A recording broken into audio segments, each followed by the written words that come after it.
एक घने जंगल में एक शक्तिशाली शेर रहता था। सभी जानवर उससे डरते थे, लेकिन एक छोटी चिड़िया रोज उसके पास आकर चहचहाती और मुस्कुराकर कहती, नमस्ते शेर बादशाह, आप कैसे हैं शेर? पहले तो हैरान होता, फिर मुस्कुरा देता। एक दिन शेर ने पूछा, तुम मुझसे क्यों नहीं डरती जैसे बाकी सब डरते हैं?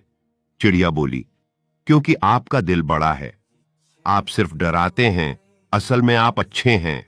एक दिन शेर के पैरों में कांटा चुभ गया। वह दर्द से दहाड़ा कोई नजदीक नहीं आया, सिर्फ चिड़िया आई। उसने उड़कर कांटा निकाला और शेर को पानी पिलाया। शेर की आंखों में आंसू आ गए। तुमने मेरे साथ वो किया जो कोई दोस्त ही करता है। तब से शेर और चिड़िया की दोस्ती पूरे जंगल में प्रसिद्ध हो गई। अब शेर और चिड़िया एक साथ खेलने लगे। जंगल में हंसी गूंजने लगी। सभी जानवरों ने देखा और मुस्कुराने लगे, क्योंकि अब डर खत्म हो चुका था।